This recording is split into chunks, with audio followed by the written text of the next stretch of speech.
So there's been much debate on the right about what happened in the 2022 midterms. And I've given multiple reasons why Republicans underperformed across the board. Reasons including no national leadership, no coherent national message. Nobody knew what the Republicans were really running on. I mean, outside of reduced gas prices. But they didn't even offer a solution how to fix that. That nobody knows about the commitment to America, the, parent bills of right. That type of stuff. Plus, in some instances, you had some bad candidates. That will be a future video, don't worry. But today, I think I have the biggest reason Republicans underperformed. And people that deny that this has any impact, you're delusional. Funding. Look, people are going to say I'm trying to revert history. I've been saying this entire cycle, candidates were getting shafted by Mitch McConnell. But I thought with how bad the economy and stuff was truly getting, I thought a lot of these voters still would have thought, I'm going to vote Republican. Well, it turns out funding and being an incumbent still matters a hell of a lot in elections. So I'm going to show you guys what I'm talking about. All right, let's start with Arizona. My man Blake Masters, he spent $14.5 million. Mark Kelly spent $88 million. You would have thought with this logic that Masters would have got crushed. Sure, he lost by a wider margin than expected. He lost by just under 5 points. But considering the fact he was outspent that much, that's a surprise it was that close. Looking at it in hindsight, $74 million difference. And you look down to the outside spending, well, Mark Kelly, it was about, kind of a benefit for neither. It was kind of an even split for Mark Kelly and Blake Masters for outside spending. So it was a $70 million gap Blake Masters had.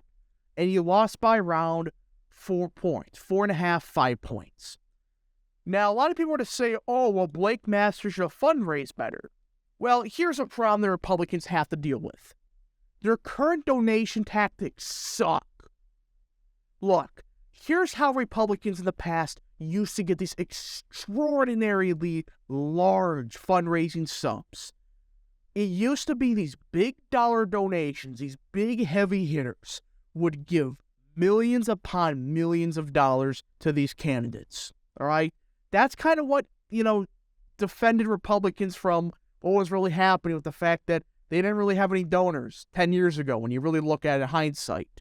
But point is, people like Blake Masters, he never got these billionaires help. These conservative Republican billionaires, millionaires, they didn't help him. And in other cases, they didn't help any Republican candidates. Places like Nevada, Arizona, even some places like instances like Georgia even.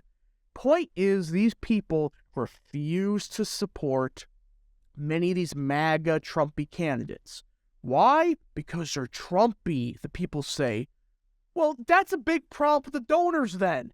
If these people would rather let a Democrat win because this candidate's too Trumpy, well, first of all, we need to change our strategy because that's stupid and that's ridiculous.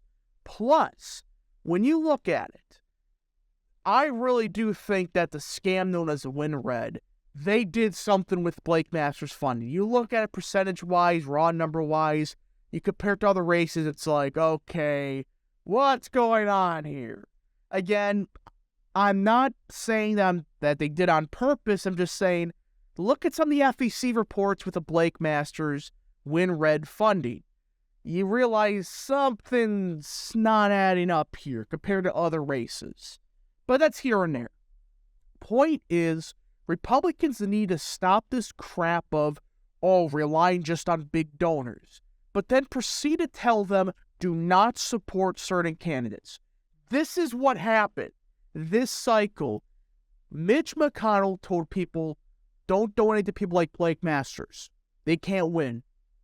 What do you think the donors are going to say? It's like, oh, crap, if he can't win, we're going to spend all of our money on places like Pennsylvania, places like Wisconsin, places like Ohio, not Arizona. That's what really happened here. Now, people are going to say, oh, well, look at what Martha McSally did in 2020. Sure, she got a lot of money, $72 million. But again, I will be making another video on this.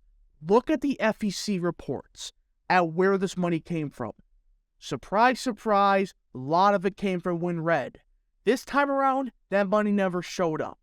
Plus a lot of big donors who mysteriously stopped supporting Blake Masters. Just come to your own conclusions what really happened. All right? Was it because of poor candidates? Which, by the way, these quote-unquote poor candidates like Blake Masters gets outspent by $74 million. Loses by just under 5. Yet, McSally gets outspent as an incumbent, mind you. All right? Technically not, but you get the point. She was an incumbent. She was outspent by only $26 million. Around a third what Blake Masters outspent. Well, she lost by around 2.5 points. Only about 2 points better. That's it. So if Blake Masters can do that decent with a $74 million gap, what would have happened if this was $40 million instead? We would be talking about Blake Masters winning. Probably easily. But it didn't happen. Blake Masters never got the support he should have gotten by these big donors who Mitch McConnell told do not support people like Blake Masters. And again, another problem is we have these fraudulent organizations like WinRed, who again, it's a money laundering scheme. It's a laundering scheme where, oh, it's totally going to this candidate. Please donate here. It never goes to the candidates. When you start looking at it, it only goes to the specific candidates the establishment wants it to go to. I'm just saying. Now we can look at other places. Let's look at, Nevada, the great state of Nevada. Let's look at the Senate race. Laxalt was outspent, surprise, surprise, by $34 million. And outside spending? Sure. Cortez Masto, she had a lot of money opposing her. So did Laxalt. But she had more money supporting her. So this is really some of a $70 million gap, or not 70 million. Closer, probably like 60 million. It's probably 60 million gap between Cortez and Laxalt. Well, Laxalt, he lost by just under a point. And quite frankly, some of this none of these candidates crap probably would have gotten Laxalt over the hump. But we'll discuss that later. Now compare that to 2016, all right? Just look at 2016, all right? This is a fair comparison. 2016, I think. Yeah, this was actually 2018. Whoops, let me get 2016 right here. So Cortez Masto won this seat by 2.5 points. Well, she outspent Joe Heck by 7. Just 7. And outside spending was even.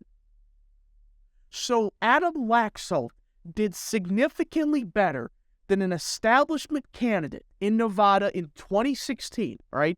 Heck lost by around 2.5 with basically an even funding gap, while Laxalt's down by $60 million in funding, almost wins, probably does win if they don't have those stupid none of these candidates option. I'm just saying, what do we talk about this candidate quality garbage if these Republican MAGA national conservative candidates, whatever you want to call them, they're able to do decently or comparatively way better than these establishment candidates when they get basically no help, no outside help, no funding from any of the candidates, from anybody, yet they do comparatively better. What does that tell you? Does that tell you that these candidates like Adam Laxalt, they're just so bad? Yeah. Or is it more to do with the fact that these candidates, they need financial support? They cannot just get beat by $40-some million in funding and expect to win. I think it's the latter. I think if these candidates were properly funded, just half, If Adam Laxalt had half the funding, which, by the way, look at the outside spending. Let's see here. I'm surprised the Senate Leadership Fund actually funded in this race. But either way, if some of these organizations that spent $50 million on frickin' Ohio just spent $10 million more on Laxalt, we're talking about Senator Laxalt more than likely. Talking about Senator Masters if he got half what Mark Kelly got. It's not that big of an ask when we're spending ungodly amounts of money in... I want to check Colorado. I'm actually intrigued now. How much did we spend in Colorado? Let's see here. All right. Colorado. We spent... He was only outspent $12 million. We spent $9 million on this clown. Outside spending, we spent around $10 million. If this money would have went to Laxalt and Masters, we're talking about a 50-50 Senate. Let's go to Florida. Let's just keep going. Another uncompetitive seat. I'm actually intrigued as well. Let's see here. Let us see. Val Demings was, she outspent Marco Rubio by $30 million. But this is such a Republican state that it really didn't matter at this point. Plus, Marco Rubio was an incumbent. He won by a lot in the past. Why did we spend that much money? Why? Luckily, we didn't spend that much outside spending. But why are we spending this much money on these seats that are uncompetitive? No matter what you do, they're going to vote Republican, but leave good candidates to dry like Laxalt and Masters. It's a scam. We need to fix this if we want to win in the future. Anyways, folks, thank you so much for watching. If you did enjoy this video, smash the like button down below, subscribe, share with your friends, hit that little bell, follow the Twitter account in the description down below, and join the channel today. Thank you so much for watching. We'll see you guys on the Christmas special. Godspeed to all of you.